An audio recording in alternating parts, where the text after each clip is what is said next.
آپ خدا کی حمد و ستائش کرنا شروع کر دیں، آپ کا خوف جاتا ہے۔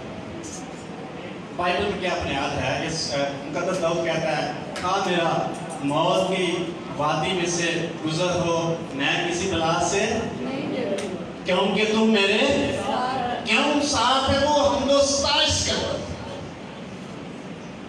حمد و ستائش کرنے سے بدروہیں بھاگتی۔ اتنی اہمیت ہے۔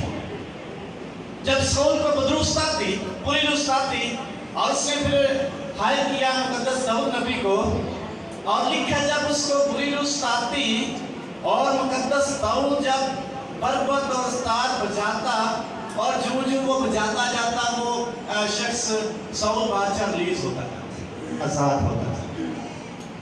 آپ ہم کو ستائش کریں گے، آپ ریلیز ہوتے ہیں۔ اس کی کلیسیا جو ہے عام نہیں، آپ کلیسیا خدا کے بلائے ہوئے لوگ، لیکن کب زوراور ہوں گے؟ جب کلام کے مطابق خدا کی غذا آپ کے اندر ہوگی، آپ مضبوط ہو جائیں گے۔ ایماندار شخص عام شخص نہیں، اس کی زندگی سے خدا بڑے بڑے معجزات ظاہر کرتا ہے، اس کے وسیلے خدا اپنی قدرت ظاہر کرتا ہے۔ اس لیے دو ہی پوائنٹ ہم اپنی زندگی میں اپنی دل کی زمین میں بوئیں گے۔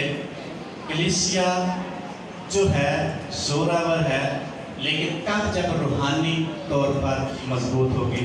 روحانی طور پر کب مضبوط؟ جب روحانی خوراک لے گی۔ روحانی خوراک کیا ہے؟ خدا کا کلام جب سنے گا ایماندار شخص، ایماندار بہن، تو اپنے دل میں جب جگہ دے گا اور یہ کلام اس کو تقویت دے گا، وعدوں پر یقین کرنے کی اس کو قوت ملے گی، خدا کی وفاداری کرنے میں اس کو قوت ملے گی۔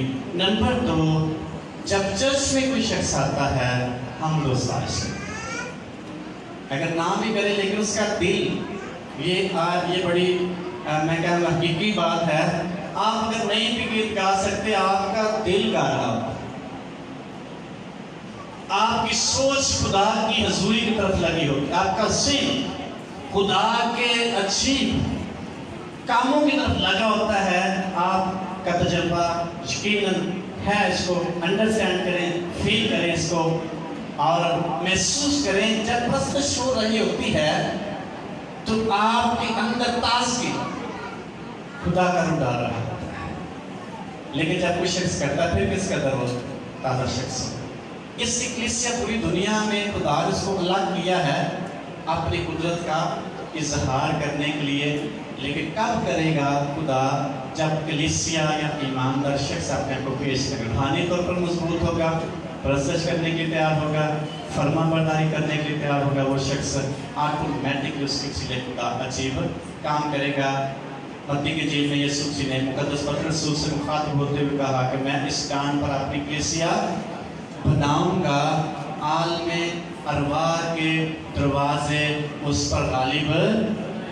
عالم ارواح کہتے ہیں بدروحوں کے عالم، ابلیس کے منصوبوں کو یسوع مسیح نے کہا کلیسیا عالم ارواح کے دروازے کبھی غالب نہیں آئیں گے۔ اس قدر زور ہے کلیسیا، اس قدر قوت ہے، اس قدر خدا کی قدرت کلیسیا میں سے ریلیز ہوتی۔ کب؟ جب آپ خدا کی غذا حاصل کریں گے، اس کی ستائش میں تیار ہوں گے، فرما برداری کریں گے، آپ محسوس کریں گے، آپ کی فیملی میں چینجنگ آئے گی، آپ کی ذاتی زندگی میں چینجنگ آئے گی، اور آپ کی سوچ آٹومیٹکلی تبدیل ہوتی چلے گی۔ اور بھی پوائنٹس ہیں کلیسیا کہ اس لیے خدا کیا کرتا ہے، کیا کرنا چاہتا ہے یا کیا کرے گا۔ کب؟ جب اس کی فرما برداری زوراور بننے کے لیے روحانی خوراک کی ضرورت ہے، نہیں لیں گے کمزور ترین ہوتے چلے جائیں گے۔ اگر کھائیں گے تو زوراور ہوتے چلے جائیں گے اور خدا کے کام کے لوگ بنتے چلے جائیں گے۔ اس کی کلیسیا کی بڑی اہمیت ہے، اس لیے خدا اکٹھے کرتا تاکہ لوگ اس کی ستائش کریں، اس کی ستائش کے خدا کو بلیس کرے، قوت دے، زور دے، اور عبرانیوں کا مصنف کہتا ہے ایک دوسرے کے ساتھ جمع ہونے سے پاس نہ آؤ. جمع ہونے سے بلیسنگ حاصل کریں گے، ورنہ جسمانی طور پر بہت کچھ ہو سکتے لیکن روحانی طور پر ہم زیرو. خدا کی رسولی میں آگے بڑھنے کے آئیں، اس کی فرما برداری کریں، اس کی اطاعت سے سورب ہوتے چلے جائیں اور خدا کو آگے لے کے جائیں. آئیں اپنے آپ کو بند کریں گے اور